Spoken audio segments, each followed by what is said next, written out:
Salve, galera! Canal Etnos Rock aqui, nós com o papo no terceiro dia e hoje nós vamos conversar com uma pessoa que eu tenho assim uma admiração e respeito muito grande, conheço há bastante tempo, quase acompanhei boa parte da trajetória musical deste ser incrível. E uma coisa que ele não sabe, que eu vou revelar em primeira mão, tem um trecho de uma música dele, da banda que ele toca, que inspirou esse título, né? Do papo no terceiro dia. Talvez ele lembre se eu falar. Não estou falando nem do Marco do Claustrofobia, não estou falando do Max Cavaleira do Sepultura. Por quê? Porque ele toca guitarra e canta e o irmão dele toca bateria. Estou falando aqui do nosso queridíssimo José Bruno da banda Resgate. Fala, velho. Bom dia, boa noite. Tá gravando, hoje estamos gravando especialmente. Tudo bem, meu velho? Bom dia, boa tarde, boa noite. Fala, Claudinha, tudo legal? Maravilha, hein? Depois de tantos anos, hein? Cabelos brancos, estamos aqui. Que legal. Prazer falar com você. Obrigado. Antigamente o Antônio Marcos cantava cabelos longos iguais aos meus, né? Agora de cabelos brancos. Sabe que quando eu estava escolhendo o nome, porque a gente tinha um bate-papo, né? E eu resolvi revolucionar, porque estava ficando muito apertado, aquela coisa toda. Eu falei, quer saber? Vamos botar um papo de terça-feira, que é o único dia na noite que eu tenho tranquilo, e vou colocar papo no terceiro dia. E eu lembrei de uma música sua. Terceiro Na dia. hora. Eu falei, olha só. Que legal. Senhor José Bruno, guitarrista. Aí eu já imitando o Jô Soares, né? Já falando do que você faz antes. Queridão, fala para nós aí um pouco da sua, como é que eu posso colocar, trajetória dentro daquilo que podemos chamar de vida musical. Como que você se descobriu como alguém, primeiro que tem essa coisa forte dentro de você, que é o rock, e depois o instrumento que você toca. Vamos lá. Eu era um garoto que amava Beatles e Rolling Stones, até hoje. Eu sou pré-metal, né? Então, a minha janela foi final dos anos 60 e 70, então eu sou mais leve um pouco. Então foi aí, né? Foi aí que eu comecei a ouvir. Na época, as rádios não tocavam, não tinha tanta variedade como tem hoje, né? A música da juventude era o rock. Existia a Motown, né? A música, a black music da época, mas era isso. E aqui em São Paulo, uma cidade roqueira, né? Você ia para a escola, só se falava das bandas, de rock. Aqui em São Paulo era Casa das Máquinas, era Mutantes, era Joelho de Porco, era Made in Brasil, se falava dessas coisas, né? E as bandas que a gente ia numa loja de disco e via para comprar, além de Beatles, que eu ouvia bastante, mas eu lembro que na época era The Who, aliás, era o trio de ferro, né? Stones, Beatles e The Who eram os três ingleses. Mas depois veio esse AC, um pouco mais pesado. Black Sabbath não era uma banda que eu curtia muito. Nem o Led. O Led Zeppelin eu gostava um pouco. O Deep Purple, para mim, era o suprassumo, né? Então, quando veio Metallica, olha, eu já estava mais velho, já era muito pesado para mim, já estava saindo muito da minha... Então, foi aí que eu comecei a ouvir, e obviamente que a guitarra é um instrumento o mais nobre de todos, né? É um instrumento celeste, né? O que é música? Música é tudo o que acontece por trás da guitarra. E música é tudo aquilo, e música é aquilo que acontece quando a guitarra sola. O resto é alguém cantando antes e alguém cantando depois. Ou seja, sem as seis cordas, a música, sem as seis cordas distorcidas, a música talvez não fizesse tanto sentido. Não fazia tanto sentido, uma coisa engraçada, né? Eu ouço de tudo hoje, eu pego minhas playlists de Spotify, tem de tudo, eu gosto de muitos estilos diferentes, tal, mas quando eu tô assim quando eu vou procurar uma banda, quando eu vou, a música tem que ter pelo menos um violão, pelo menos uma guitarra tem que ter, né? E eu ouço muita coisa que não tem, algumas coisas que não tem, alguns estilos que não tem, mas é muito raro, são poucos, viu? Se eu vejo Sim. uma banda, pô, mas não tem guitarra, e outra, não tem drive, cara, mas nada, nem um pouquinho assim, aí é difícil, né? E Zé, quanto tempo de banda mesmo? Nós contamos a partir de 89 o início da banda. Tá. Mas é porque foi a primeira apresentação que a gente fez, né? Assim, para um pequeno público de umas 10 pessoas. Mas nós começamos um pouco antes, porque assim, vamos formar banda, compõe a primeira música, ainda não estavam os quatro reunidos, vamos fazer um ensaio, vamos ver como é que soa. E eu me lembro que eu tinha entrado na faculdade, eu entrei em 85. Em 86, no segundo ano, eu comecei uma amizade com um cara, o Mário, faz muitos anos que eu não o vejo, que também estudava como eu, engenharia, lá no Mackenzie, e tinha uma banda cover. Ele estava começando também. E a gente sempre ficava junto porque a gente falava de música, né? A gente sentava junto, estudava junto porque a gente falava de música, falava de banda. Aí, um pouco mais à frente, ele montou uma banda que fazia cover, tocava na noite em alguns lugares. E o amigo dele tinha um professor de guitarra, o Edson Guidetti. Aí ele me indicou, estuda com esse cara, que esse cara dá aula para o Felipe, que toca na minha banda. Aí eu comecei a estudar com o Edson Guidetti. Aí eu conheci o Hamilton, aí indiquei para ele também ter aula com o Edson. E ali a gente foi uma banda. Então eu acho que nós começamos, talvez, em algum lugar entre 87 e 88, da gente começar a ideia, eu e o Hamilton, que ela se concretizou e a banda virou 89. 89. E o Jorge ele foi para a bateria porque, como eu não sabia tocar guitarra, como se Não, deu aqui tem uma essa história, aqui junção familiar. tem um negócio interessante. Eu vou entrar em outro capítulo aqui da minha vida musical, que é a igreja, né? A igreja é um lugar musical, né? São corais, são grupos, né? Ali eu aprendi a dividir vozes, eu era barítono, mas tinha que aprender a ler a voz do baixo, entender o contralto, entender o tenor, que cantava do lado da gente, o soprano. Isso foi legal, é uma cultura muito importante. Aliás, a música americana, o rock americano, o blues e o jazz são cheios do gospel tradicional, do spiritual, é uma coisa muito, muito interessante, né? Você vai no Harlem, que eu ainda não fui, mas você vai ver os corais cantando. A música negra americana tem muito, muita influência no jazz, no blues, no soul e no rock, né? Não tem como se desligar. Então o rock está muito ligado a isso, né? E ali nós começamos uma primeira bandinha antes do resgate. E nós achamos uma bateria, cara. Uma bateria feita pelo Tibério, do qual você tem o seu sobrenome. É que Tibério não sou eu, né? era um luthier de bateria dos anos 60, início dos anos 70, aqui em São Paulo. E tinha um grupo musical nessa comunidade que eu frequentava que tinha se desmanchado. Eles só tocavam música, eles tocavam hinos instrumentais. Tinha um órgão, um contrabaixo, uma bateria para fazer só uma, um arranjinho. Não, era tudo, mas era uma banda instrumental, tocavam hinos. E Tá. essa bateria ficou largada lá, no sótão, em cima da cozinha da igreja. Nós descobrimos isso, cara.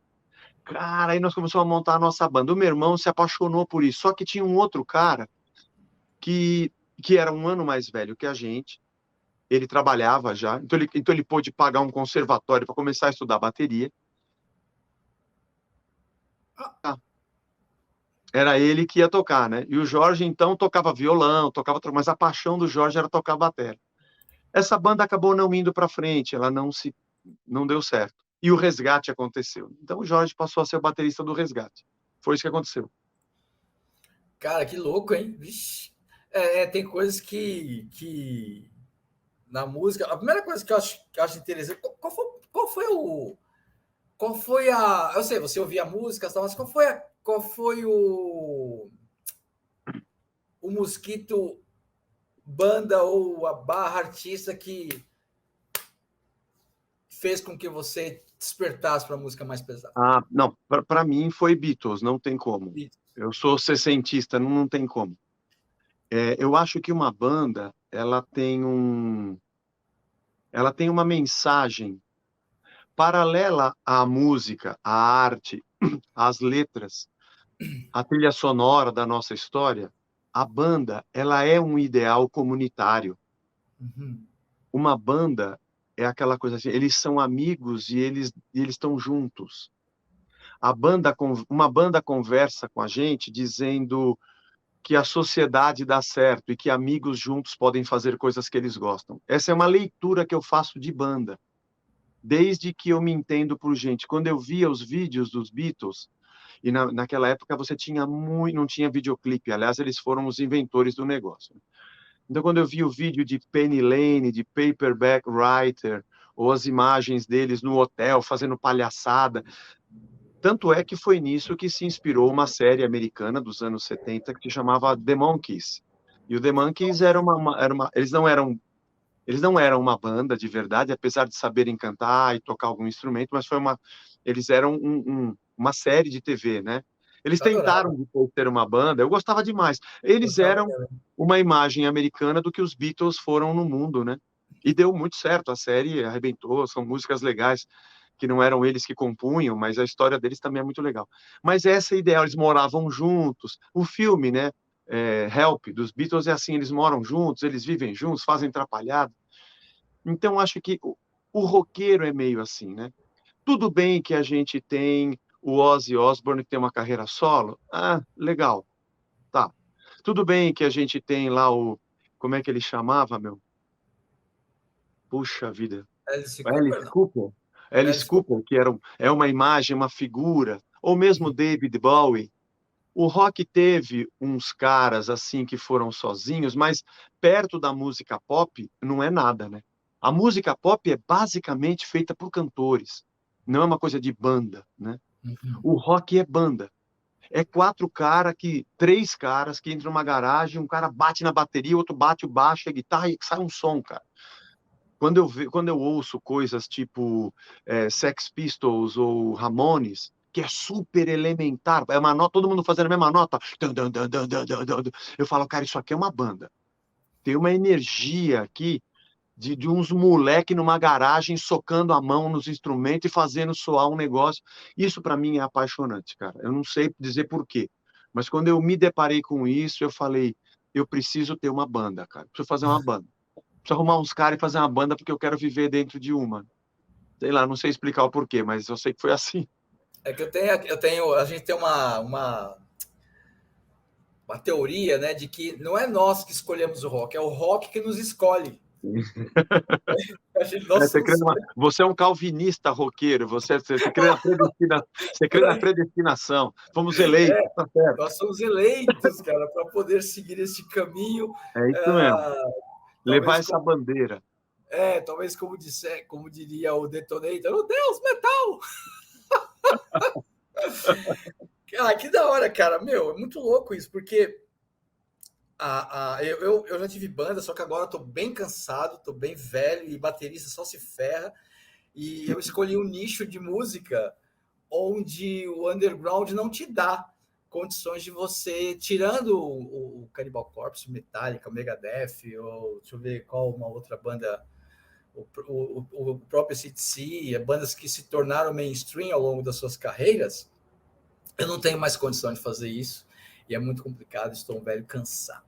Carregar a bateria é complicado. É complicado. Mas sabe que nós, ainda hoje, eu ainda não sei o que é o mainstream que você falou. Olha, esse ano aqui, nós estamos viajando com road. Eu carrego minha guitarra, minha pedaleira, fica na minha casa aqui o case com a mesa de palco, o computador, os monitoramentos de ear, fica tudo aqui em casa, eu carrego o Hamilton leva a mala com as camisetas ficam com ele. Acaba o show, a gente desmonta a nossa pedaleira. O Resgate ainda é uma banda que, se não tiver no underground completo, pelo menos ainda não está. Até hoje, nós ainda não somos um mainstream. Que é uma coisa também que, olhando para o meio que eu convivo, eu não sei se eu gostaria de estar. Mas a gente ainda é bastante garagem, ainda tem muita coisa que a gente faz na força do sonho juvenil. E a gente curte, tá tudo bem. Mas que cansa, cansa. Viu? Sim, vocês tocaram em várias partes do Brasil e várias partes do mundo. Quais lugares Ah, fora do Brasil, por exemplo, vocês tocaram? Não foram muitos. Nós já tocamos na Argentina, no Uruguai, mas isso foi mais no começo da banda. Havia um Uhum. movimento semelhante ao nosso lá, nos dois países, então a gente tocou, na Argentina e no Uruguai. Já tocamos nos Estados Unidos e Canadá, acho que a América é isso aí. Tocamos na Inglaterra, na Espanha, Portugal, Inglaterra, Espanha, Portugal.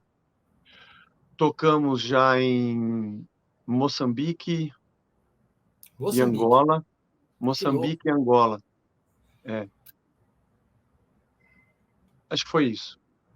Caramba, velho, que louco. Mas você tem muita história, porque 34 anos e vários discos gravados, várias experiências, vários experimentos, né? Também, Vários experimentos. Vocês tiveram um período, estava vendo numa uma entrevista de vocês, num outro canal, e também assisti o documentário, que vale muito, muito a pena assistir. É muito legal o legal. documentário que vocês fizeram em 2019, muito bacana mesmo. É, vocês falam de um período em que a banda existia, mas não estava aqui em atividade constante, como no começo, e como estão vivendo Sim. agora. Como foi esse período para você como músico? Ah, é sempre muito triste. A banda nunca foi a atividade principal nossa, né? Ela sempre foi um hobby, também uma missão, a gente entende assim, e que no lado profissional sempre ajudou. Você faz um show, vende CD, ajuda, mas nunca foi a, a fonte de recurso fundamental da banda. Então a gente trabalhava, tínhamos nossas atividades, tínhamos a nossa missão, nosso trabalho sacerdotal também. Uhum. Então teve uma época em que nós nunca paramos, a banda nunca parou, mas a gente tocou menos. Se eu não, Sim. entre 97 e 2000 foi o maior período que nós ficamos, não foi o maior período que nós ficamos sem gravar, porque nós Tá. gravamos em 97, viemos a gravar de novo em 2000. Mas foi um período em que a gente tocava pouco. Tocava uma vez no mês, duas. Às vezes até tinha mês que a gente não tocava nada, porque a gente não tinha condições de acertar as agentes. Mas a banda não parava. Estava compondo música, às vezes a gente fazia um ensaio, né? Ela andou um pouquinho mais. O ar era mais rarefeito, as moléculas estavam mais separadas. Depois a gente conseguiu se reajustar. 2010 para frente já melhorou. Hoje a gente toca mais. Nós estamos fazendo esse ano aqui, acho que a gente vai fazer quase, eu não sou bem, mas acho que umas 40 apresentações ou um pouco mais no ano. Para nós Esse é ano. legal. Para nós é Sim, bastante. Para sim. nós é bastante. Claro que se você pega uma banda que faz uma turnê, que viaja e fica o mês todo fora, faz 30 shows em um mês, toca todo dia em algum lugar, não é o nosso caso, né? Mas dentro da Sim. nossa realidade, acho que é legal. A gente tem uma boa atividade, assim.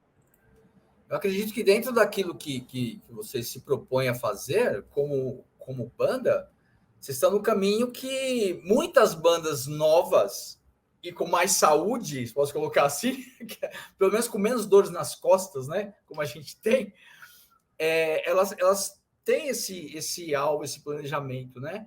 É, E uma coisa que me chama atenção dentro do resgate é que, como o YouTube, por exemplo, vocês permaneceram intactos na formação. sim. Então, eu queria perguntar duas coisas. A que se deve isso? E se dentro deste período dos 34 anos, em algum momento vocês falaram, quer saber, mano? Tchau. Sim, várias vezes. Eu acho que o ideal da banda está na frente, a amizade está na frente, a missão também está na frente. E não tem jeito, para você ser uma banda, é um casamento que você vai fazer concessões, né? E também tem uma outra coisa, Claudinho, que acho que isso é importante. Eu nunca pensei em ser cantor. Não tenho assim, eu vou ser um cantor. Isso nunca passou pela minha cabeça. E eu não sou um cantor. Você sabe a diferença, né? Um cantor é um cantor. O vocalista de uma banda é o vocalista de uma banda. Tem alguns caras que têm uma capacidade maior, além dele ser o vocalista da banda, ele também canta. O vocalista da banda grita no tom. O Entendi. vocalista da banda é o cara que está na frente, é o cara que fala, deixa que eu canto, né? Eu acho que eu sou até que bem afinado para tanto e, e tenho uma boa, assim, fiz umas aulinhas, e acho que eu canto médio, mas eu não sou um cantor. Então na minha cabeça nunca passou, vou desmanchar a banda e seguir sozinho, porque eu não sou cantor. Se eu desmanchar a banda, eu vou ter que fazer outra banda, porque eu gosto de banda. Mas pra fazer outra banda, que eu vou ter que achar os caras que pensam como eu penso, é melhor ficar com vocês daqui mesmo, que a gente já brigou, já se conhece, entendeu? Então a gente até brinca assim, eu falo, vou sair da banda, vou fazer uma carreira solo, tá? Vou chamar um baterista, talvez eu chame meu irmão, porque é meu irmão, vou chamar um guitarrista, acho que eu vou chamar o Hamilton, que é meu amigo, e vou chamar o Marcelo, que é baixista, para tocar junto e para eles me acompanharem na banda. Então acho que a gente fica junto, a gente curte. E agora também, meu, e vamos lá, eu com 57 anos de vida. Não, 58, né? Você é de Eu sou, 65? eu sou de 66. 66, então você tem 56, mais novo que eu.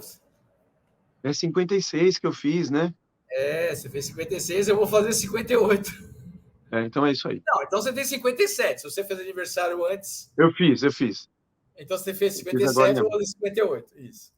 Então é isso aí. Então, na minha idade, cara, como é que eu vou arrumar uns caras da minha idade, que tem o meu ritmo? Nem o Jorge, nem o Marcelo, nem o Hamilton vão achar. E se eu falar assim, mas tem uma galera querendo montar uma banda nova, putz, mas é molecada, eles querem encher de shimmer a música, eles querem colocar um drive que eu não curto, eles têm uma outra janela. Eu não estou dizendo que é ruim, tá? Só é diferente, eles viveram uma outra época, eles têm outras referências. Não, não, não vou fazer, não. Deixa pra lá. Vamos ficar a gente mesmo aqui. Daqui a pouco a gente acaba, depois a gente morre. Então vamos ficar assim mesmo até acabar.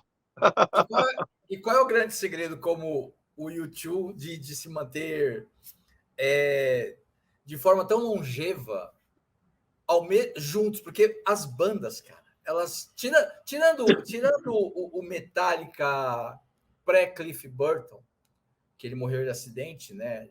Um acidente trágico. Eles tiveram que colocar um outro baixista, veio Jason, depois acabaram trocando de novo. E as bandas elas vão alternando. Será que isso é um pouco de eu não estou. O que dentro daquilo que você tem como experiência de vida e de músico que está com os mesmos caras há mais de 30 anos, o que poderia Eu ser acho que, isso? eu acho que tem esse esforço, tem essa dedicação, tem essa disposição e tem um pouco de sorte também, de todo mundo pensar a mesma coisa, desejar as mesmas coisas. Acho que tem um pouco de sorte. Eu não acho ruim as bandas que trocam. Vou te falar a verdade, eu sou um fã de Van Halen. Eu nunca curti muito o Van Halen na época do David Lee Roth. Os mais puristas acham que ele é o vocalista. Eu achava legal.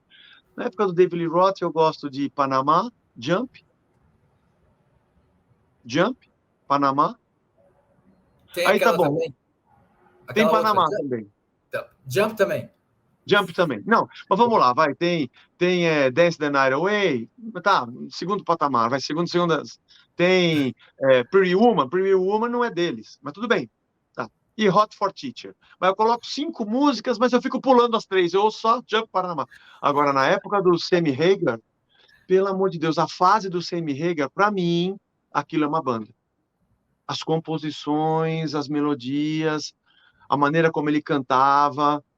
Eu só tenho no meu playlist as músicas do Van Halen com o Sammy Hagar. Sim. Só. E tem o Jump e Panamá também. Ah, tá. Não podia faltar, né? Aliás, Jump Porque, é uma música é, sensacional. mas é por quê? Porque eu acho que não é tão problema mudar. Acontece. Eu acho que também tem um pouco de sorte. Acontece. Não. Mas como eu sou bitomaníaco, eles desmancharam em 70, e eu, quando era adolescente, eu nasci em 66, comecei a ouvir Beatles com 5, 6 anos de idade. Eu me lembro quando o John Lennon morreu. Quando ele morreu, eu tinha 14 anos. E eu já ouvia muito Beatles. Aliás, nos anos 70, eles tocavam muito nas rádios, mesmo tendo acabado, sei lá, 75, 76, você ouvia Let It Be, eu ouvia tudo do Abbey Road, você ouvia, porque tinha acabado agora a banda, tocava muito, né? Quando o John Lennon morreu, eu falei, putz, eles não vão voltar. Até aquela música do Tavito, Rua Ramalhete, né? Ele é da Clube da Esquina, né? Sem querer fui me lembrar de uma rua e seus ramalhetes, o amor anotado em bilhete, daquelas tardes, né? Então ele fala dos Beatles, será que um dia eles vêm aí tocar as canções que a gente quer ouvir? Quando ele morreu, eu falei, putz, acabou. E o John, o Paul e o Ringo disseram, a gente não vai se reunir. Por quê? Porque ele morreu. Ah, coloca alguém no lugar. Eu pensava, pô, coloca o Julian Lennon, a voz é igual a do John. Não, ele morreu. Não vamos reunir. Se os quatro não se reunirem, a gente não vai se reunir. Em Entendi. 94, quando eles quando estavam filmando o Anthology, os três, né, com as entrevistas e o documentário, que é fabuloso para quem é bitomaníaco, tem que ter o Anthology. São, se eu não me engano, são 20 horas de documentário, são 5 DVDs eu tenho, que conta a história toda. Eles se reúnem com uma fita cassete que o John compôs uma música no piano, eles trabalham aquela música, trabalham aquelas canções, aquela música, são duas, na verdade, né? Compõem o resto, cantam, e aí os quatro se reúnem com ele virtualmente para poderem lançar duas músicas inéditas com os quatro juntos. Então, para mim, isso é uma banda, é muito legal, cara. Eu acho banda um negócio legal, mas eu não acho ruim quando troca. Claro que algumas perdem identidade, né? Pode perder em parte, né? Mas tem a sua beleza também. Sim, o Brian May, eu não estou me recordando agora o nome do vocalista, cantava pra caramba, cara, que chegou a Tá falando do fazer. Queen, peraí. Você não lembra do Queen? Onde você estava? Leve-me ao seu líder, o Queen.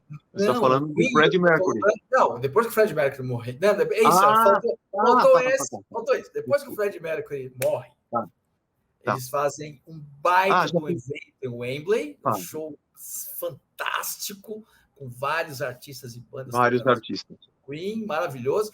E eles tentam voltar, fizeram até alguns shows, só o John Deacon, É. o baixista, que ele não quis saber mais, tipo, não faz sentido, tá com um vocalista, sendo que a gente teve o Fred É, Mercury, vou e... Ok, X, ganharam dinheiro, fizeram é, 3, é. 4 showzinhos, beleza. E isso é pesado pra caramba, né? E tem a ver com o que É, você acabou de falar sobre os Beatles. mas até hoje eles ainda fazem, né? Eles fizeram uma turnê, gravaram um álbum novo com o Paul Rodgers e fizeram uma turnê com ele. Eu assisti ainda no antigo Via Funchal, agora já foi demolida a casa aqui em São Paulo, era uma casa de show muito legal. Eu assisti no Via Funchal o Queen, né? Queen com o Paul Rodgers. Foi Paul muito Rodgers. interessante. Ele canta bem. O Paulo Anhaia tem uma definição interessante. Ele fala assim: é que o Fred Mercury era diatônico e o Paul Rodgers é pentatônico. Então, ele cantando, os melismas dele são diferentes do Fred Mercury. Mas, enfim, foi animal de ver eles ali tocando.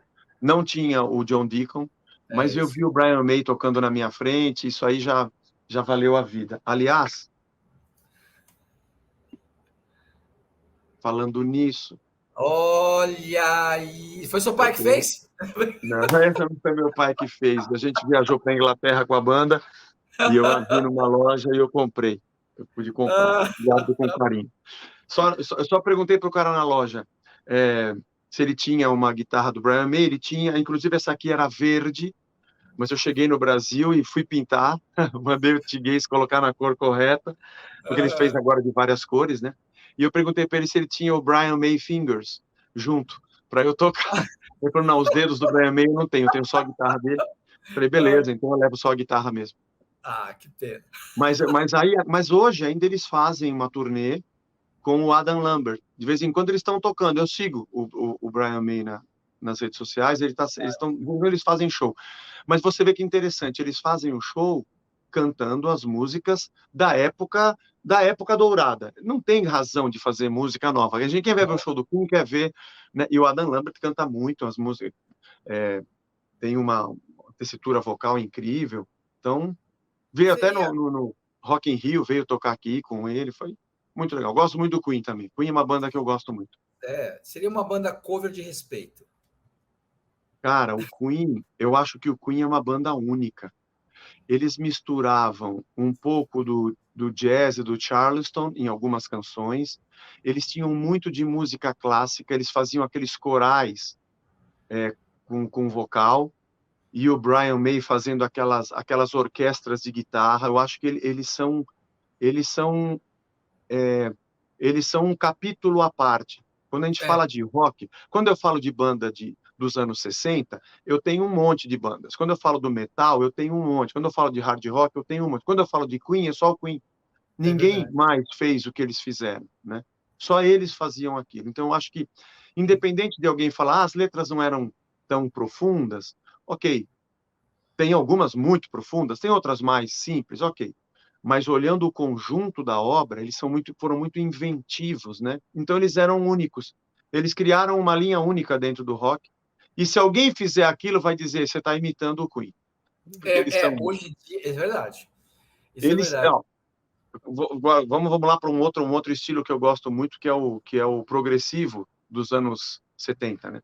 Tá. O Jethro Tull era alguma coisa muito parecida com isso. Eles eram Uhum. meio únicos.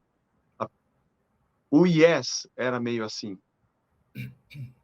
Aliás, as bandas progressivas o prog dos anos 70, Pink Floyd, Emerson, Lake and Palmer era único, né? Então tem algumas bandas que foram únicas. Dentro de você fala de um estilo, tudo bem, é rock progressivo, mas eles faziam alguma coisa muito diferente, né? Você acha que o Genesis conseguia fugir um pouquinho disso? Não. Não, o Gênesis também. A primeira fase do Gênesis, com o Peter Gabriel no vocal, que eu não conheço muito, não fez parte da minha formação. Eu ouço hoje, mas não com saudosismo, porque eu não ouvi na época, né? Eu ouvi mais depois. Aí depois virou mais pop, com a saída do Peter Gabriel e a chegada do Phil Collins, né? Para ser o vocalista, que ele era o baterista, Phil Collins, né? Isso. Ele se transformou na fase mais progressiva pop, né, deles. Essa fase estourou muito mais no mundo pelo fato de ser pop, né? Mas eram também caras muito criativos, né? A carreira deles solo também, Peter Gabriel solo foi incrível, Phil Collins solo foi incrível, o Mike Rutherford com o Mike and the Mechanics fez muita coisa legal, então eram também caras diferenciados, né? E eles mexeram um pouco com a cabeça de todo mundo, porque um pouco antes veio o Rush, mas o Rush é falar do Pelé, não, quando se fala de futebol, né? É, é. No caso do Rush, não tem muito o que falar. E o Police também, principalmente nos anos Police, 90, é uma banda que revolucionou cara, a música, fazendo jazz, fazendo progressivo, fazendo hard rock, fazendo heavy é, metal, fazendo pop, fazendo um tudo. pouco de tudo, é. Quando eles surgiram, eu não gostei. É, Quando apareceu o Police, foi no final dos anos 80, começo dos isso, 90, foi essa isso, fase, né? E eu exatamente. lembro, eu tava na minha fase Van Halen, Purple, o AC/DC que eu gostava demais. Eu era o pré-metal, né? Não curti muito o Poser, mas eu era esse pré-metal. Então eles soavam muito limpinhos, eles soavam muito comportados, né? Uhum. Mas depois eu fui ouvindo com calma e eu falei, não. Esses caras são... Assim como o U2. O U2, quando surgiu, logo de cara, eu falei, não, mas cadê o solo de guitarra? Cadê né? Cadê a pentatônica? Também, porque Eles eram eles meio tinham... pós-punk, né? Trabalhando É um aquela pós... coisa mais É, do direto, né? mais direto, um pós-punk, e tinha o New Wave começando com aquelas melodias, e eles também tinham essa característica, mas aí eu fui percebendo a beleza da música irlandesa, do folk irlandês que estava por trás, tem muito da Irlanda, da Inglaterra no som deles, eu fui gostando, mas Uhum. o Police também, mas você vê que o Andy Summers era um cara, os arranjos dos acordes eram muito legais, Message in a Bottle é cara, um clássico da guitarra, e o Sting, que tinha as composições, as melodias, o jeito que ele cantava, o Stuart Copeland, baita batera, quer dizer, era um trio, era um baita trio, né? Incrível, é Era um incrível. baita trio. E no caso, você falou do YouTube, eu queria trazer duas coisas. Uma é a primeira é você é o cara que faz as letras da banda, a maioria, a parte delas, como que Todas, funciona a parte de todas? Ok. todas. Como que você trabalha na sua mente? Porque tem gente que, por exemplo, às vezes o pessoal brinca. Eu assisti um documentário uma vez na casa de um amigo sobre o Cannibal Corpse. E o Cannibal Corpse só fala de desgraceira e, meu, as letras são todas muito estúpidas. E tem um documentário deles no dia a dia deles. O Grindr, que é o vocalista, o Corpse, ele tem 2 filhas. E quando ele não está em turnê, ele fica em casa com a mulher, com a esposa e com as 2 filhas. E o máximo que ele faz é no parque. E ele coleciona bichinho de pelúcia. É um negócio surreal. O baixista, não lembro agora o nome do cara, ele é quase vegetariano, cara. Ele toma muita água, não bebe. E perguntaram, mas você está no mundo do metal, numa das maiores bandas de death metal do mundo, por que você não usa essa parte da química? Tal? Eu falei, cara, é o meu trabalho, eu preciso me concentrar nisso, eu preciso estar bem fisicamente para desempenhar o meu papel, porque ele toca, é muito rápido, é muito intenso, é muito brutal. E aí fica essa. Principalmente depois da pandemia, o foco das letras das bandas de rock, de heavy metal principalmente, mudaram um pouco. Então, algumas partiram realmente para o campo da política chute na cara, outras vieram para o viés da preocupação com as pessoas e com o emocional. Tem uma banda na Finlândia de death metal também, que ela faz uma campanha contra o suicídio. Então, todo mês de setembro, eles fazem campanha, e isso intensificou pós-pandemia. Sem falar da pandemia, o que traz para você? Você se inspira no momento que você está vivendo quando você escreve, ou simplesmente hoje eu vou fazer uma letra, deixa a vida me levar, a vida leva e segue andando? Essa aí é uma ciência fascinante, eu acho. Eu gosto muito de ouvir entrevistas com compositores para saber da onde veio a letra que ele compôs. Tem uns caras que eu admiro, né? Bom, eu não preciso falar de Beatles, mas Paul McCartney é um cara que eu admiro demais. Então, ele é um estilo de um cara verdadeiro. A vida dele está nas letras dele, os pensamentos dele, os amores dele estão na letra dele, nas letras dele.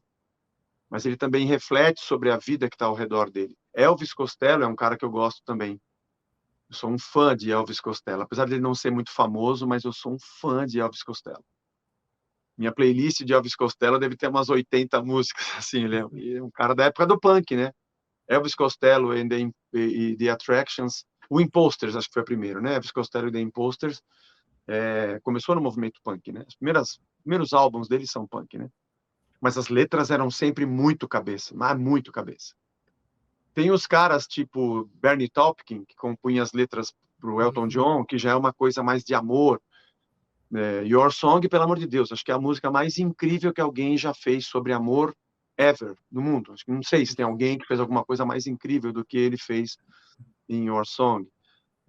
Mas tem também os caras como Bono Vox, que tem a politização e a fé. Ele tem a fé como um chão, a fé como um lugar onde ele lê a realidade ao redor. Isso. Você tem os porra louca, que são os caras que escrevem de qualquer coisa. Você tem os compositores que são observadores, leem livro, leem filosofia e extraem dali ideias. E você tem os experimentais, você tem de tudo, né? Eu gosto de ouvir. Então, eu já ouvi entrevista entrevistas assim, eu vejo no YouTube, eu paro para... Né? James Taylor é um cara que eu gosto, Paul Simon é um cara que eu gosto demais da maneira como ele coloca as ideias. Eu falei aqui, um cara que eu descobri há pouco tempo, não, há alguns anos já, né? O rock argentino é uma música muito rica. Charly Garcia, Fito Paz, o Luiz Alberto Spinetta, Gustavo Cerati, são os caras que eu ouço, né? Então, e outros da época da explosão do rock argentino, como foi aqui no Brasil, né? Então, eles têm letras muito interessantes, eles têm a melancolia do tango. Então, o rock argentino Cara, eu tiro o chapéu. Eu tiro o chapéu para esses caras. E aqui no Brasil, a gente tem, por exemplo, a nossa época do período militar, né? Eu cresci tocando violão tocando as músicas do Chico Buarque, Gilberto Gil, aprendendo aqueles acordes diferentes, Caetano Veloso, João Bosco. Então, então eu aprendi a tocar violão ouvindo essas coisas, ouvindo as letras que eles faziam, que tinha que passar pela censura, criticando o status quo e o militarismo de uma maneira figurada. Então, ó, que ele falou isso aqui, querendo dizer aquilo, e a censura achava que era poesia, não pegava. Quando passava, os meus primos, quem era mais velho, o pessoal na escola, né? É isso aqui que ele está falando, né? Tem uma música do Chico, né? Você não gosta de mim, mas sua filha gosta. Então, tipo assim, ele tá falando do cara que se apaixonou pela menina e o pai não gosta dele. Não, ele tá falando do presidente, que não gostava dele, mas a filha gostava. Então, era muito legal. Vai minha tristeza, diz para ela que sem ela não pode ser. Ou aquele outro, acho que é do Francis Haime, que ele fala, o Chico Buarque gravou, né? Que ele fala, vai meu irmão, pega esse avião, você tem razão de fugir assim desse frio, mas deixa o meu Rio de Janeiro antes que um aventureiro lance mão. É o cara que está no exílio pensando em voltar para o Brasil, sabe? É, é muito legal. Essa foi uma fase muito rica. A MPB da época do militarismo é sensacional por isso, pelos enigmas nas letras. Eu peguei a fase também de Joelho de Porco, Língua de Trapo, da comédia, né? Premeditando o Breque, as coisas malucas do Arrigo Barnabé. Uhum. Então eu também isso também faz parte da minha janela, das coisas engraçadas, das maneiras, histórias que eles contavam fazendo música. O humor que tem no Resgate, acho que vem desses caras dessa época. Eu estava pensando Depois teve, exatamente isso. o humor do Resgate vem desses caras. Apesar de que o rock tem bastante humor, né? Sempre tem humor no rock. Então isso aí tudo fez parte, sabe? Eu acho que é uma miscelânea na minha cabeça. Mas eu, como o Bono, guardadas as devidas proporções, eu tenho a fé como o meu chão de leitura da realidade. A minha cosmovisão, a maneira como eu enxergo o todo, a minha visão de mundo, quando eu tenho que ler a realidade e entendê-la ou explicá-la, eu coloco as lentes da fé. É através, é através dessa lente que o meu sistema cognitivo explica o que eu estou vendo. Então, a fé, para mim, tem esse lugar. Então, tudo que eu vejo, penso, vivo, assisto, ouço, presencio e que de alguma forma está dentro da canção, é traduzido pela fé que eu tenho e as respostas que ela tem para essa realidade. Hoje eu sei explicar isso melhor. No começo eu tinha isso, mas não sabia explicar bem isso. Então hoje eu entendo o que eu faço, né? É dessa maneira que eu faço. Acho que é por isso que eu não me denomino e nem eu como compositor e nem a banda como sendo parte do segmento gospel. Eu não me entendo dentro dele. O que eu faço eu acho que é diferente. Mas tudo bem, é só uma questão de nomenclatura, isso não importa. Porque isso aí, por exemplo, se a gente for trabalhar ao longo, e aí entra uma outra questão, hoje de manhã eu estava pensando nessa conversa, e eu lembrei lá do Mr. Big com a grande frase Deus salva e o rock alivia. Então, Não, acho que não foi o Mr. o Big, Mr. mas ok. Big, Essa, não, essa, peraí, essa música acho que é do Made in Brasil. Made in Brasil, não, Made in nossa, Brasil. Mr. Big nem brasileira é. É, É o Made in Made in Brasil. Brasil. Por favor, senhores e senhores, a minha cabeça está velha, certo? Made in Mas o Brasil. Mr. Big é uma baita banda, é um rock Não, pop. eu confundi. Realmente é Aliás, o Made in Brasil. aliás, aliás, abriu o parênteses, eles estão na turnê de despedida, né? Sim. Eu sigo o Billy Sheehan, que é o baixista, e vejo muita coisa do Paul Gilbert, que é o guitarrista, né? Eles estão fazendo uma turnê agora que é a última. Eles estão encerrando a carreira. Mas será que é a última igual do Kiss? Não, né? Tomara que seja a última e eles voltem de novo. Tomara que seja. Ano que vem vamos Eles fazer continuem. a última, parte C. É. Ok. O Made in Brasil, o rock Deus salva e o rock alivia. E na história da música, nós tivemos aí o Alice Cooper, que teve esse encontro na sua parte da espiritualidade. Nós temos Bob Dylan, que teve um período Axl Rose era um frequentador de igreja na adolescência, que acabou saindo e não quer mais saber. Nós temos o vocalista do Corsos é um cristão. Pompeu, Marcelo Pompeu. Nós A gente temos tem uma série de artistas. Dave Mustaine.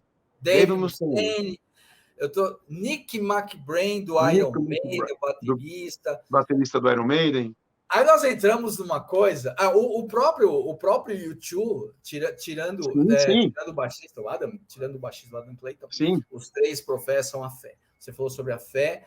E nós estamos num mundo onde existe o preconceito tanto dentro das comunidades religiosas como fora das comunidades religiosas. Não vou perguntar aqui, é onde você teve mais problemas e nem aonde você teve mais oportunidades. Mas como que você enxerga, por exemplo, uma pessoa que não é um julgamento, uma pessoa? Como você enxerga um movimento que, ao mesmo tempo que olha para esses músicos e admira eles e entende que aquilo é a profissão deles, apesar da fé, mas não gosta de todo o movimento que está por trás dessas pessoas que a gente citou agora? Eu acho que isso tem a ver com a matriz cultural religiosa. Quando você fala dessas bandas, você está falando de países de matriz religiosa protestante.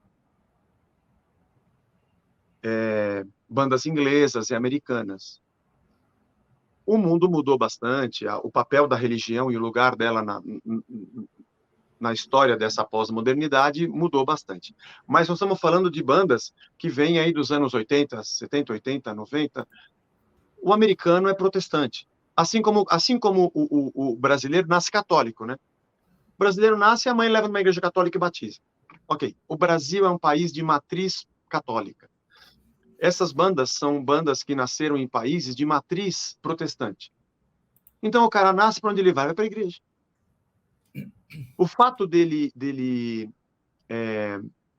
ser uma pessoa mergulhada mesmo, de corpo e alma na fé ou não muda o fato de que ele cresceu comemorando o Natal com o presépio, com canções da Amy Grant, do Bob Green, com canções desses caras que eram como é que se fala? Da história de ter, por exemplo, a posse do presidente com o Billy Graham dando a palavra ao pastor, abençoando. Quando fecharam a rodovia que atravessou de leste a oeste os Estados Unidos, e o Abraham Lincoln vai lá e eles fazem um culto e um pastor ora com a Bíblia. É a matriz cultural do país. Então, o U2, está cheio de frases da Bíblia nas letras dele, mas cheio. Mas não é só dele. Do Iron Maiden também tem. Dos Beatles tem muito.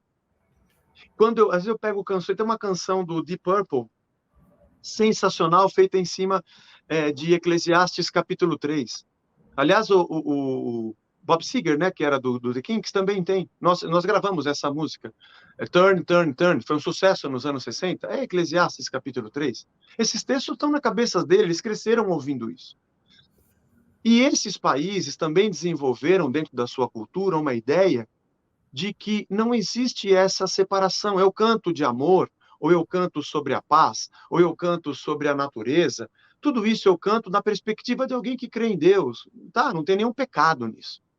A nossa matriz religiosa católica, ela tem um desenvolvimento de um preconceito maior entre o que é o mundo pagão e o mundo da religião. E mesmo sendo hoje um país que tem muito protestantismo, há uma discussão sobre protestantismo dentro do universo evangélico brasileiro. Nem todo ele é, mas enfim, vamos acreditar que seja. Que faz essa separação. Então, é um pecado, se eu for um músico e sendo um cristão, não cantar só a música cristã. O que você está falando?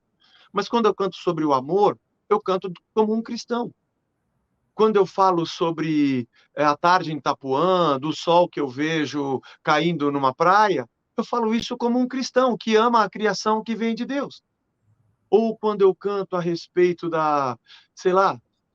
do dia a dia, da nossa cultura, dos nossos amores, das das nossas lutas, eu faço isso como um cristão, que é o que a gente assiste nas bandas internacionais. Então, quando eu tive o primeiro contato com essa ideia na minha adolescência, mas eu não tive contato pela nossa matriz, eu simplesmente descobri o rock. E o interessante é que eu ia na igreja, comecei aí com 12 anos de idade, ouvia as pregações, lia os textos, participava de discipulados, e quando eu ouvia, por exemplo, Yesterday, eu me achava dentro daquela música. Quando eu ouvia Something, do George Harrison, eu me achava dentro daquela música. Ou quando eu ouvia, por exemplo, aquela do The Who, Substitute, eu dizia, que legal, eu gosto disso aqui também, eu concordo com esse cara. Eu não sabia se o cara, o que que ele é, que igreja que ele frequenta, eu não estava preocupado com isso.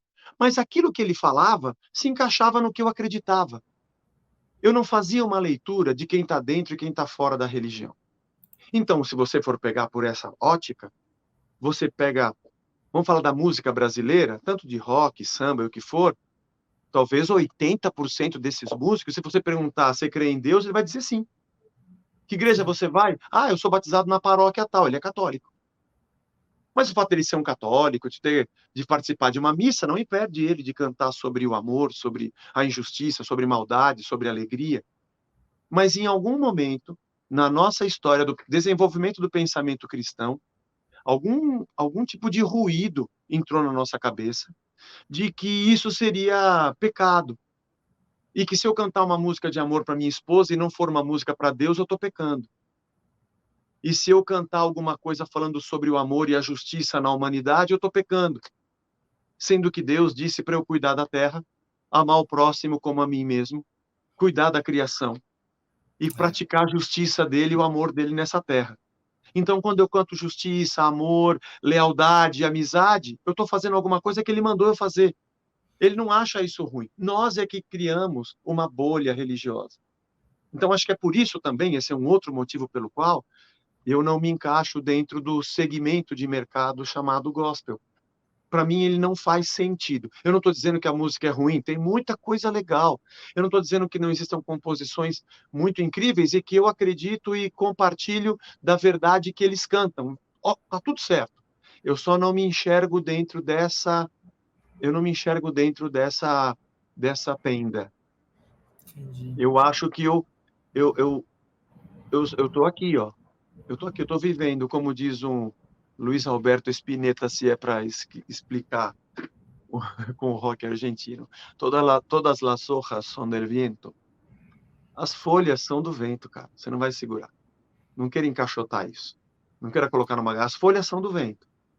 E eu vou dizer para você uma frase que eu ouvi do Bono, quando ele falava sobre a composição I Still Haven't Found What I'm Looking For, que, aliás, ele fala explicitamente sobre a cruz e a salvação na última estrofe, né? Ele fala assim, ele falou assim, eu acho incrível quando eu vejo jovens que estão bem perdidos na vida, um estádio lotado, cantando Eu Ainda Não Encontrei o que eu estou procurando. Eu fico feliz, porque eles estão confessando que tudo que eles estão fazendo não está dando certo. Não está dando certo. Eu falei, nossa, meu, que maneira de falar do que é certo, cantando tudo que está errado. Cara, que inteligência. Eu acho essa música fantástica. A ideia da composição, a maneira como ele coloca a ideia, né? E ele falou, olhar para um estádio inteiro de gente que nunca pensa em Deus, cantando comigo, que não encontrou nada que faça sentido nessa vida, eu ganhei o dia. Eu falei, nossa, isso é demais, cara. Isso é demais. Então, para mim, não faz nem sentido quando alguém da fé, da religião, vem me perguntar sobre música de Deus e música do mundo, cara, me dá uma preguiça. Me dá uma preguiça de ter que falar sobre isso. E para dizer a verdade, eu nem gosto de fazer parte de podcast, eu vou em um ou outro. É que a gente aqui é brother. Mas então eu falo, o Claudinho dá para fazer. Mas tem uns caras que não dá para fazer, cara, porque as perguntas eu falo, meu, que gastura, eu vou ter que ficar falando disso, eu vou ter que explicar. Minha voz, Aí vai entrar um monte de evangélico enchendo o meu saco nos comentários, falando, cara, eu não tenho tempo mais para isso. Daqui a pouco eu morro. Eu preciso viver, fazer o que eu gosto, cumprir minha missão, curtir meu som, levar minha vida com gente que eu amo, com as pessoas que eu curto, tentar falar um pouco do que eu creio e que isso possa fazer sentido para mais pessoas, mas sem ter que ficar explicando por que eu sou o que eu sou, por que eu faço o que eu faço. Você não curte, cara, segue sua vida. Você acha que está errado, vai viver. Só me deixe em paz, porque esses últimos anos, esses últimos talvez 25, 30 anos que eu tenho de vida, eu quero curtir muito o que eu estou fazendo. Entendi. E também porque as pessoas elas, às vezes acham que não faz sentido o que estamos vivendo ou estamos falando, né? Porque possivelmente existe assim esse lado do preconceito. Ah, eu vivi isso, então tudo é assim. É aquela coisa que atingiu principalmente o Brasil em mais ou menos mais forte entre 21 e 22, Sim, onde todas as pessoas que tinham qualquer tipo de, não é discurso, mas de ideia sobre, principalmente ajudar o próximo, já vinha com essa machadada de mas é isso, aquilo, porque você tem que ser, não podemos partir para este campo. Foi realmente foi bem complicado no período. bem, não deixa de ser, é que eu gosto muito dessa área da teologia, né? Eu sou estudante de um lado e professor do outro, mas a área da cosmovisão, do pensamento cristão, é uma coisa que eu gosto demais de ler e de refletir sobre. Essas coisas aconteceram e continuam acontecendo, e vai piorar ainda. Não fique triste, vai piorar. Não fique triste agora. Deixa para frente, vai piorar bastante. É que isso é um empréstimo modal. O modo de pensamento, de leitura da realidade foi trocado. Eu troquei a lente.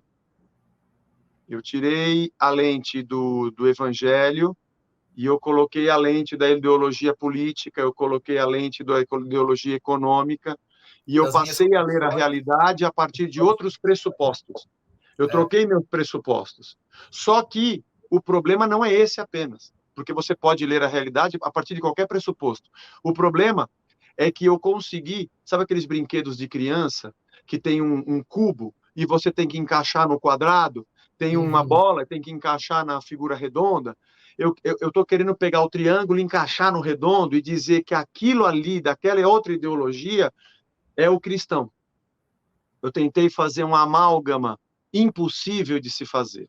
E aí eu faço esse empréstimo ideológico e misturo isso com uma fé mal formada, que não tem uma capacidade apologética de fazer crítica de si mesma, e acabou virando essa porcaria que a gente está vendo, né? Por os dois lados, tá? Sim, Tanto para sim. os destros como para os canhotos, tá? Dos dois lados, infelizmente. É o que eu penso, né? Na minha humilde opinião, mas quem é o Zé na fila do pão? Deixa ele com a guitarra dele lá que dá mais certo. Tá bom. Voltando a falar em guitarra, então. É ótimo. Não, é ótimo isso, porque essas discussões elas sempre entraram em todos os bate-papos conscientes. E é preciso ter um pouco de temperança, a temperatura precisa baixar, e as pessoas falam assim, deixa eu pensar no que está acontecendo. Que é o lance não, eu tenho minhas convicções, é assim que eu penso, acabou. Aí eu brinco, né? Que é o O crente pior é que ele Gabriel. não, o pior é que ele não tem as suas convicções. Alguém plantou dentro dele sem ele perceber. É o religioso Gabriela. Eu nasci assim, eu cresci assim, eu vou ser sempre assim. É, Religioso Gabriela. ele E, não. e as pessoas não querem ter a. Não vou nem dizer humildade, mas hombridade de reconhecer, cara, pera lá, isso aqui não está certo. Então vamos mudar É. esse lado. E por que eu digo que o chão, para mim, é a fé? Por que eu digo que a partir dela eu leio a realidade?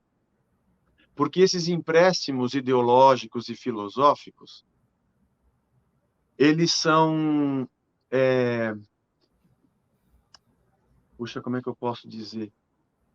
Eles são reducionistas,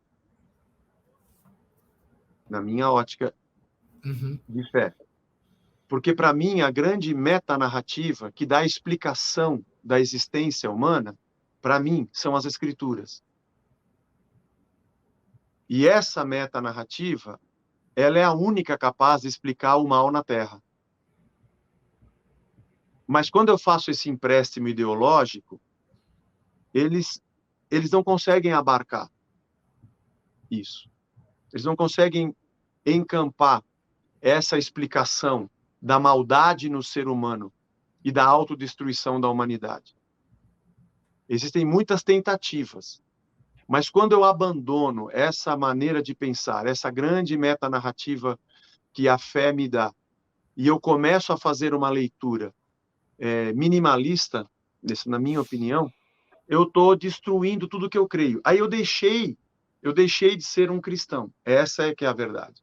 Eu estou usando essa roupa, eu estou usando esse chapéu, mas a mente que está lá dentro é outra. É talvez uma reflexão teológica muito pobre, uma apologética muito pobre ou praticamente inexistente, que me impede de transcender a mim mesmo, de sair de mim e olhar para mim dizendo, Zé, o que você está pensando está errado.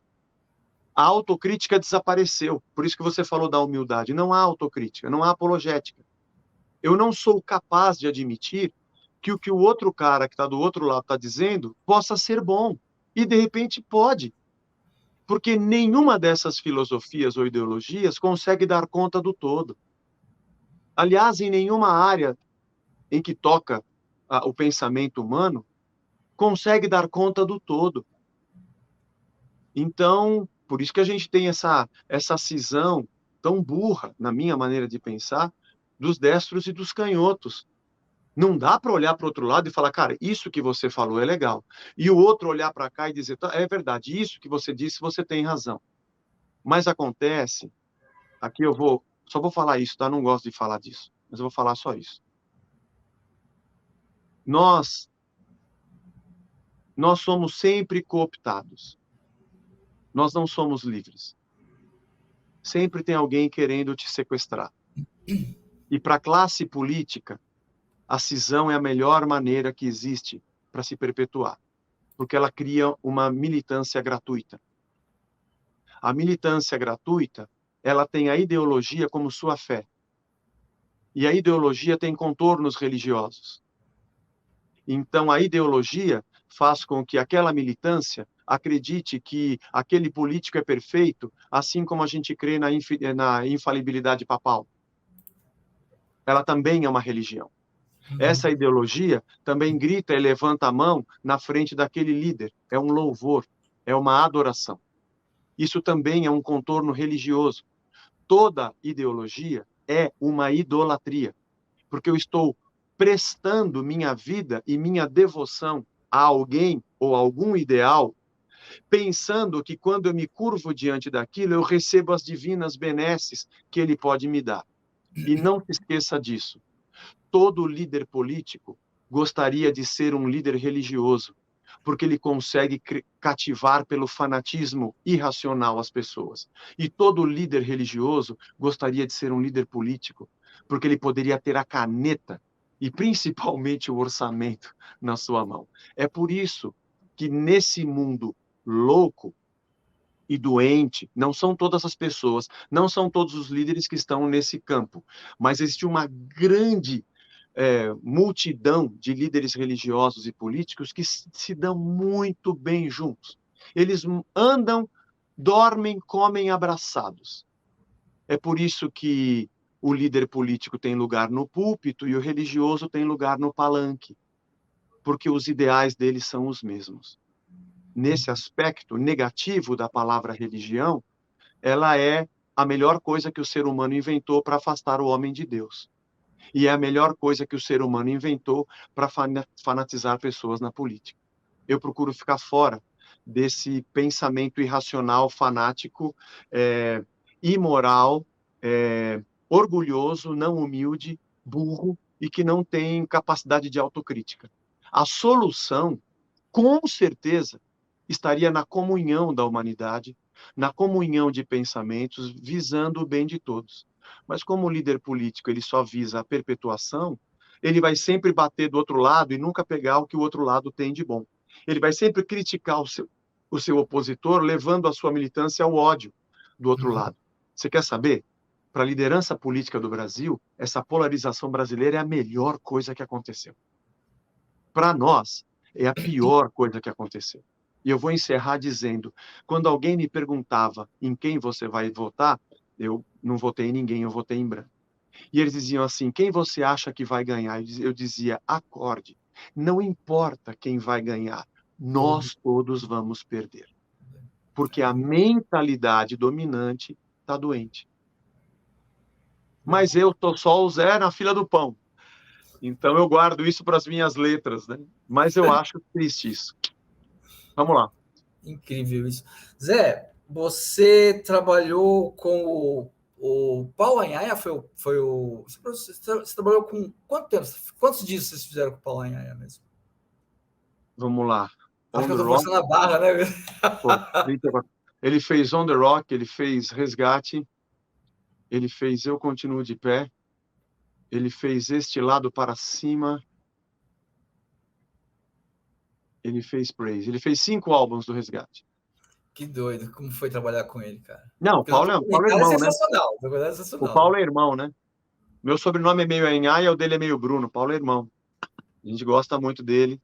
Ele é um cara ultra talentoso. Já era desde o primeiro álbum que ele trabalhou com a gente.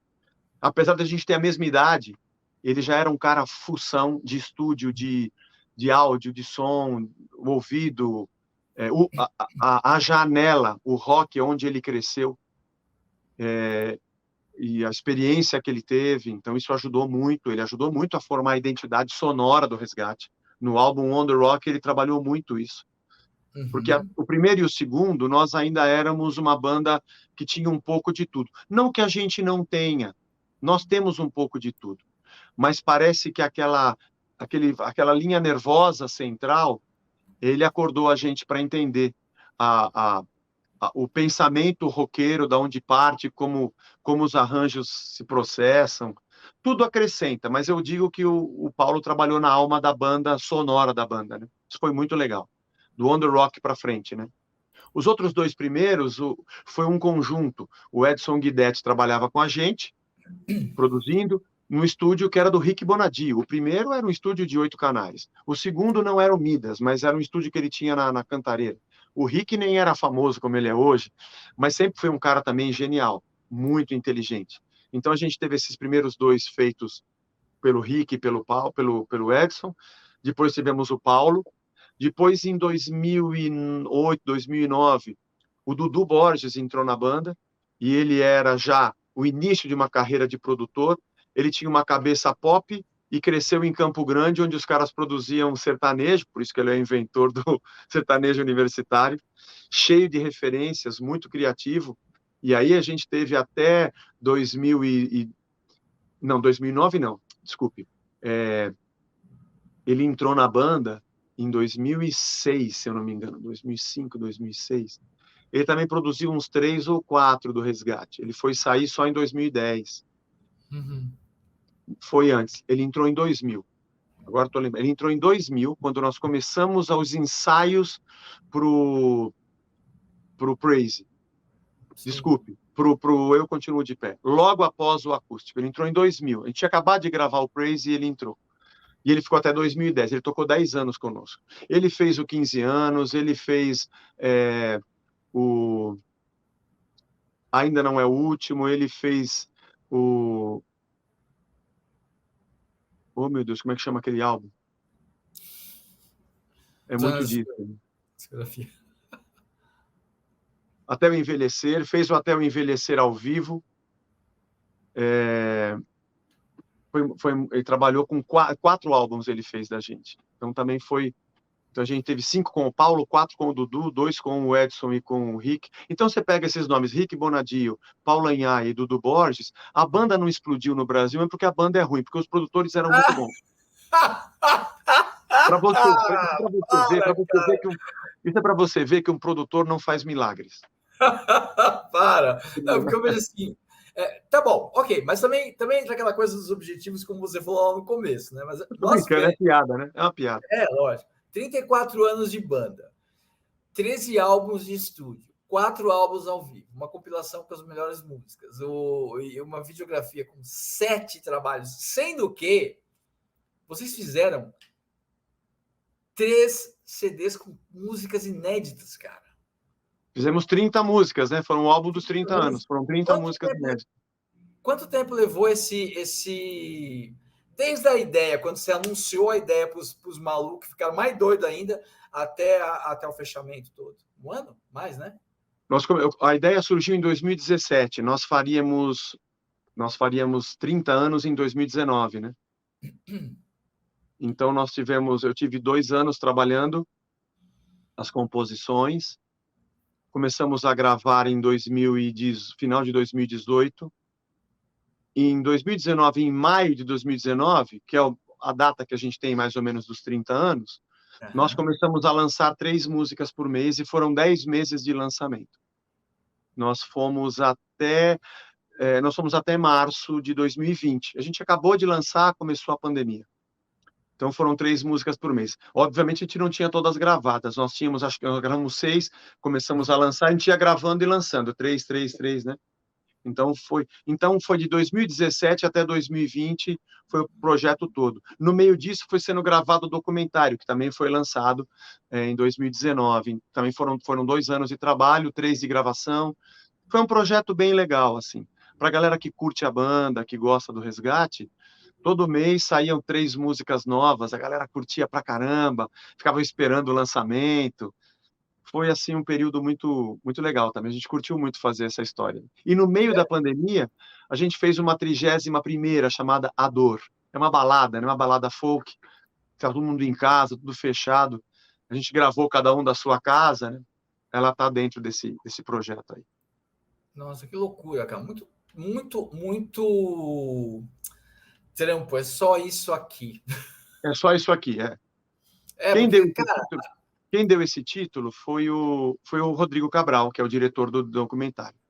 Ele pediu para a gente fazer um vídeo com o telefone contando a nossa história. Primeira, a visão de cada um dos 4. Tipo assim, deu 1 hora e pouco cada um falando e mandamos os vídeos para ele. E no meio da minha fala, eu falei assim, a gente é uma banda muito simples, a gente não tem muita coisa. Eu falei dessas coisas, do mainstream, do sucesso, né? A gente nunca explodiu. Mas também eu não sei se isso existe. Existir, existe, mas a gente está aí há 30 anos tocando. Tem gente que curte, pode ser muito, pode ser pouco, mas a gente tem uma história, fez alguma coisa. E muita gente pergunta, como é que vocês fizeram? Qual é que é o segredo? Qual que não sei o quê? E eu falei assim, não tem nada, é só isso aqui. Ó, tô aqui na minha casa, eu tô aqui falando com você, eu vou acabar, eu tenho que tirar o cocô do cachorro, eu tenho que pagar a conta de luz, eu vou hoje para academia, porque eu preciso manter minha musculatura na perna, que eu tô chegando perto de 60, não que eu goste, mas eu preciso, entendeu? À noite eu tenho um evento que eu vou participar, numa igreja, quer dizer, eu tô trabalhando, eu tô vivendo. Não tem nada, não tem mistério, não tem segredo, não tem varinha de condão, não tem uma vida artística, não tem uma carruagem na porta, não tem uma limusine, nem um helicóptero, e eu não vivo sendo maquiado, fazendo a unha o dia inteiro, sentado em frente à janela de um lago, sabe, numa montanha. É só isso aqui, ó. O que você está vendo aqui é só isso aqui. Ele falou, Zé, isso aí é muito legal. Eu acho que o documentário deveria chamar É Só Isso Aqui. E aí ele deu essa ideia, tá bom, se você achou legal, então fica. Nossa, que louco, velho. Que louco. É porque muitas coisas que o Resgate faz, elas são de uma maneira tão gostosa, cara. Simples. Não é simplório. Não é simplório. Vai lá, põe só isso. Não é simplório. É um simples que é legal. Eu resumiria isso como Elvis Costello. Pronto, já que eu tô falando. Ele é um cara simples, ele é um cara do punk. Se você ouve o álbum que ele fez junto com o Burt Bacharach, é lindo, cara. Tem uma canção que eles fizeram juntos. Ele fez uma com Alan Toussaint, que é um pianista, um álbum inteiro. As coisas que eles compuseram, a melodia é simples, a música é simples, ela tem arranjos. Tudo bem, você pode chamar uma orquestra, um cara para escrever, a coisa se torna grandiosa, mas quando você olha a alma é pequena. Ela é pequena não no mau sentido, no bom sentido, ela é simples. Ela é infantil, ela é juvenil, ela é punk, vamos tocar, ela é pegar o violão e fazer. Cara, eu sou apaixonado por esse tosco clássico. Acho que o Resgate tem um pouco disso, guardadas as devidas proporções, né? A gente é fácil. Eu acho que a palavra seria essa, a gente é fácil. Qualquer um pega um violão e toca mas eu gosto dessas coisas, né? Não consigo ser rebuscado. Cara, porque lógico, né? É muito legal quando você tem uma vibe de bandas que os caras tocam pra caramba, que tem um monte de coisa dentro neles, né? Que fazem com que eles sejam diferentes. E isso também pode se chamar a essência da música, né? Mas quando você tem um negócio simples, que até hoje, por exemplo, o pessoal fala, mas poxa, o AC/DC e o Motorhead é só isso. Não, o AC/DC e o Motorhead não é só isso. Eles são o AC/DC, eles são o Motorhead, eles são o Ramones. Eles não... veio para ficar, então não quer, tem preguiça? Não, eles são aquilo, cara. É aquilo que eles são, eles fazem muito bem. E é difícil ser simples. Uhum. Vamos tocar AC/DC. AC/DC é simples. Faz uma banda igual a deles. Não vai dar certo. O batera vai querer enfiar um monte de nota e um monte de virada. O guitarrista vai chegar cheio de sweep, hammer-on, vai ficar chato. Não que eu estou dizendo que essas coisas são chatas, elas são legais. Mas você vai estragar, porque você se conter para ser simples, é que aquele simples dele é a totalidade da expressão dele. Ele não quer mais nada, ele quer aquilo. Ele é aquilo. Então é difícil, porque não é uma coisa que você cria, não é uma coisa que você se apega, é algo que você é. Ele não é uma coisa que você acumula e alcança. Ele é essencial, ele é fundamental. Por isso que é difícil. Essa é a capa do nosso documentário, né? É só isso aqui, 30 anos de resgate.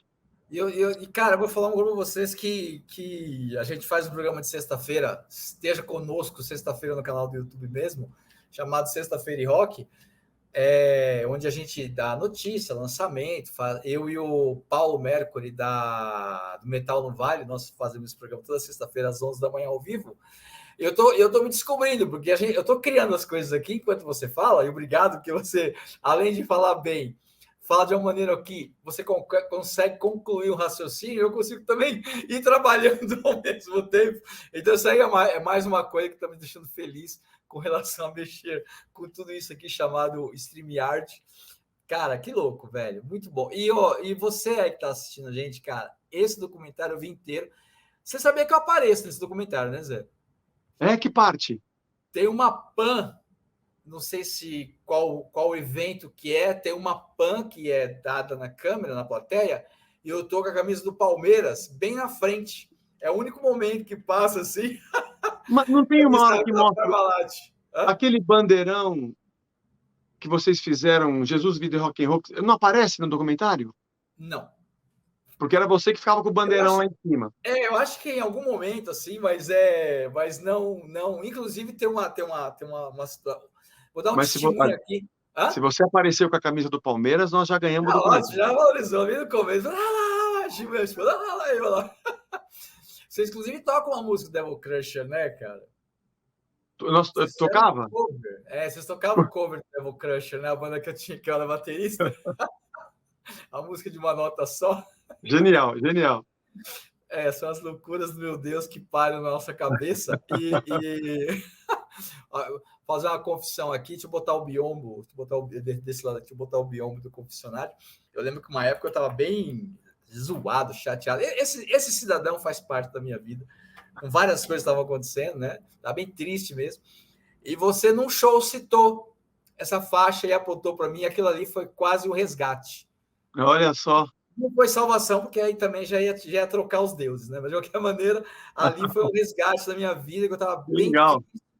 E você cita, sem combinar, sem nada, você sabe, a Claudinha ali, ó, aquele cara fez uma faixa, ele levava o bandeirão, né, para os lugares. Todo lugar, né?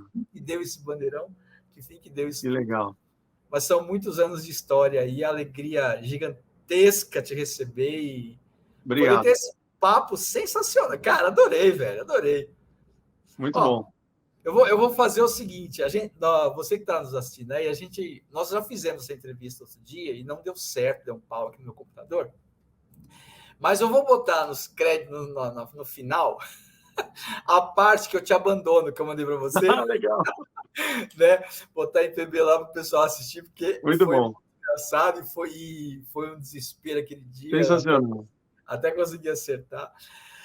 José Bruno, muito obrigado mesmo por esse tempo, cara. Tô assim, felizão. obrigado pela sua Legal. participação, pelas palavras, pelas ideias, pelo extremo, altíssimo conhecimento, não só na teologia, como também na música, porque às vezes as pessoas acham que o cara só estuda a Bíblia, é um burro na música. Então, vocês viram que não existe isso. E eu queria que você deixasse uma palavra final e como que a galera encontra a banda Resgate, e se tem alguma coisa para você falar para o seu público a partir do mês de setembro, se tem show, agenda, a partir de setembro, se tem alguma coisa, fique à vontade, a palavra é sua. Saindo do ar, fique você falando, depois eu volto, tá? Eu volto para encerrar. Tá. Não, eu deixaria aqui uma frase de um compositor chamado Robin Pecknold. Ele é de uma banda que eu curto demais, que se chama Fleet Foxes. Eu descobri essa banda há bastante tempo. Eu estava lendo uma revista, cara, acho que é uns... Se não tem 10 anos, deve ter um pouco menos, mas faz um tempão. Eles nem eram muito famosos. Eu estava lendo uma revista Rolling Stone e tinha uma sessão no final em que bandas e músicos diziam o que eles ouviam. E o Geddy Lee, do Rush, disse assim: eu estou ouvindo Fleet Foxes e é muito legal. E eu saí procurando. Na época, não tinha Spotify e Deezer. E eu fui achar uma música deles nesses streamings piratas aí. E até hoje eu curto muito eles.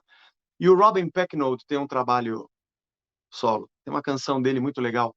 Eu não vou falar da canção. Mas o refrão é bem simples. Ele fala: Be yourself. Seja você. Tem tanta gente falando tanta coisa. Eles estão querendo te comprar. Eles estão querendo te engolir. Todo mundo quer te converter. Só tem uma pessoa diante de quem eu de verdade me curvo e meu coração se converte. Os outros eu posso ouvir e analisar, mas eu quero ser eu mesmo a partir dele. Então, eu deixaria para você: be yourself, seja você a partir dele. Só acrescento isso para o Robin Pecknold a partir dele. Legal. Muito bem. Obrigado, Claudinho. Nada, cara, foi um prazer, uma honra, muito obrigado. Vocês podem encontrar Banda Resgate em todas as plataformas. E fique à vontade aí para curtir a banda, ouvir uma boa música. E outra coisa, hein? Com letras boas e reflexivas. Não Legal. tem nada de coisas carimbadas, né? Espero que não. Não. Tentando te convencer na marra, você fazer coisas. Ok. Valeu, galera. Um abraço a vocês. Mais uma vez, muito obrigado o tempo aí. Valeu, Claudinho. Fiquem Abraço. bem todos aí. Nós estamos sempre aí nos canais e na vida. Deus abençoe vocês. Um abraço. Fomos.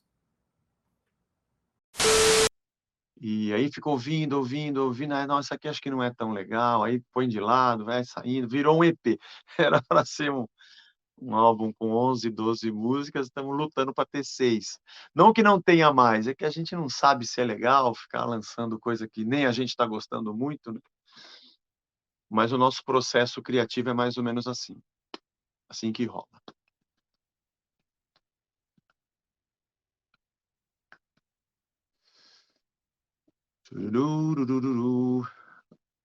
Aguardando o entrevistador aqui.